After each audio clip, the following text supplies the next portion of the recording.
अखिया लड़ल बजब से दिल में करार नइखे इनाम आया, पहले बोल लेने दीजिए। ग्राम पंचायत राज मतिया खास से आदरणीय मुखिया जी, सब पैक्स अध्यक्ष श्री रामेश्वर यादव जी, जिनके तरफ से बार बार बहुत सारा प्यार आशीर्वाद आ रहा है। ए भाई उठो, बहना उठ जा, म्यूजिक के साथ आइएगा। आओ 1 2 3 4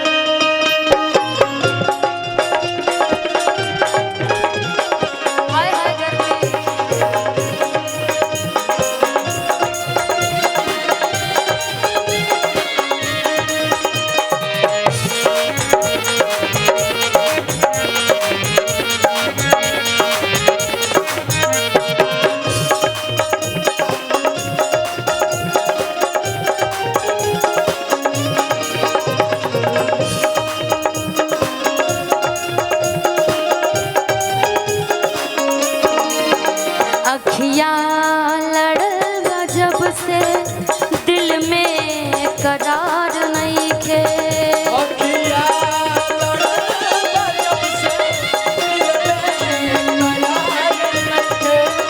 अखियाँ लड़ल जब से दिल में करार नहीं खे,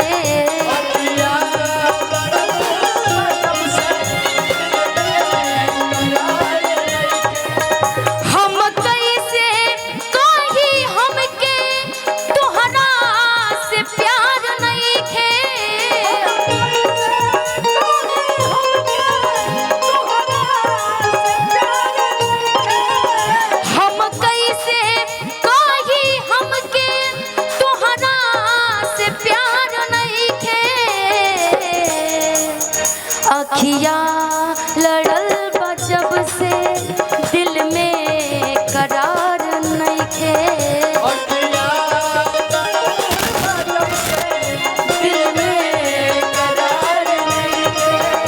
अखियाँ लड़ल जब से दिल में करार नहीं खे,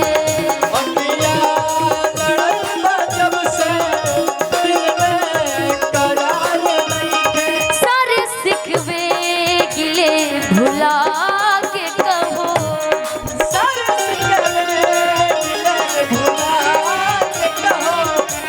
किसन सिखवे गिले भुला के कहो,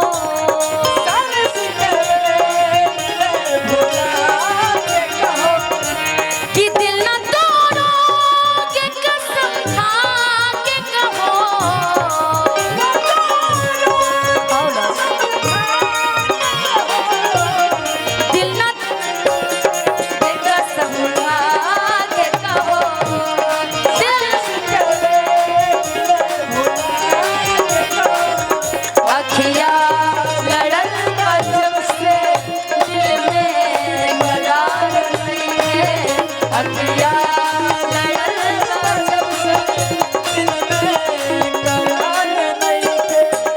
सोचत रही तो होके,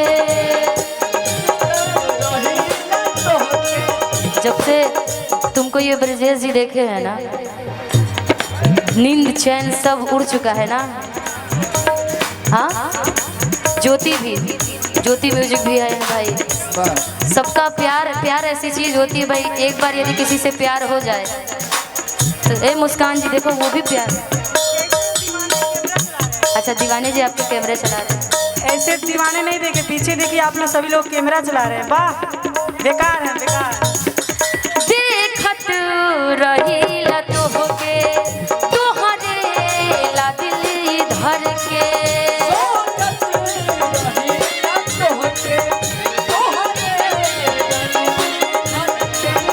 सोचत रही तो होके तुहरे ला दिल धर के, ब्रजेश जी जिंदगी जिए के मनवा पहिया तोहर पकड़ के,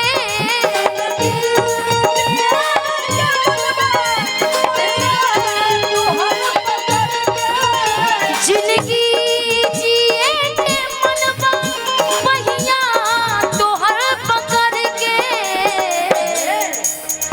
ऐसन बीमारी धैलस, ऐसन बीमारी धैलस, कबनो सुधार नइखे।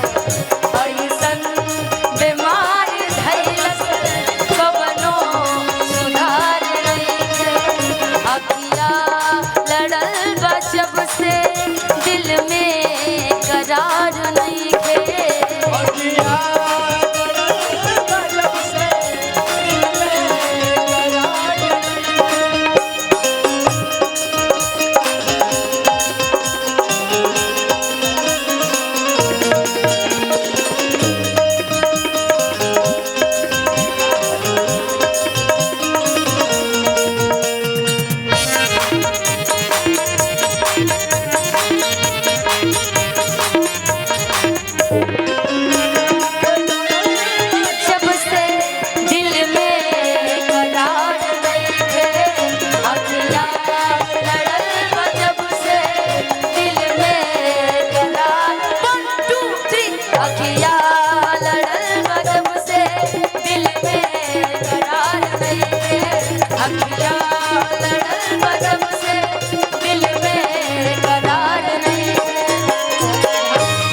अखिया लड़ल बा जब से